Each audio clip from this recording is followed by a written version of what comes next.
And finally, a question from me. What do you feel uniquely equips you to be our next Secretary of State for Work and Pensions?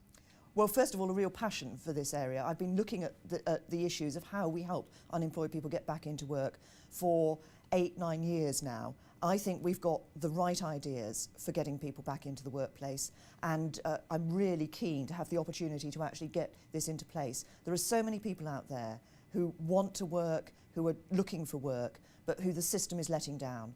And I think we need to ensure that we've got a welfare system that gives the support to those who are genuinely looking for work. Those who can't work will be supported as well. But on the other side, we also need to say to those people who can work but who aren't getting into work, who are refusing offers of work, actually that's not fair to those who are genuinely looking for work, and they would have to have a cut in benefits. So real help to get people who are looking for work into the workplace, but a scheme that says, we want you to be looking for work and we're going to give you the help to get there. Theresa May, thank you very much. Thank you. Thank you. And finally, a question from me. What do you feel uniquely equips you to be our next Secretary of State for Work and Pensions?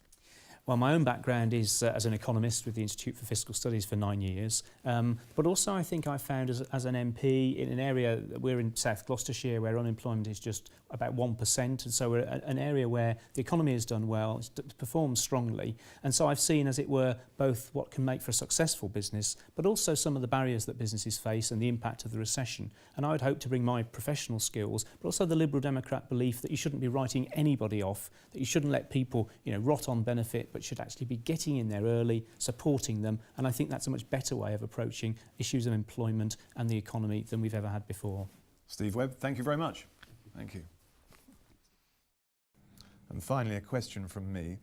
What do you feel uniquely equips you to be our next Secretary of State for Work and Pensions? Well, I think we've got to support jobs across the economy.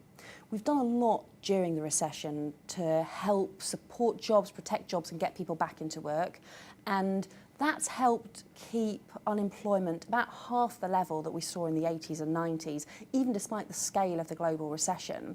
But we've got to keep up that support. If we'd listened to the Conservatives, then we wouldn't have provided half the level of support. We wouldn't have put in the $5 billion extra investment in helping the unemployed back to work. We wouldn't have set up things like the Future Jobs Fund, which I think are really important. But we want to carry on with those things.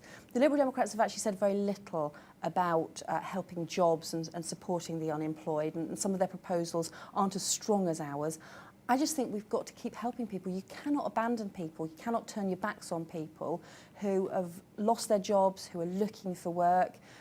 I think it's government's role to help people. Some people say we can't afford to, and I just think we can't afford not to, because otherwise we keep paying the bills of unemployment and of problems in communities across the country for many decades to come. We want to back people and help them into jobs. Yvette Cooper, thank you very much. Thank you. Thank you.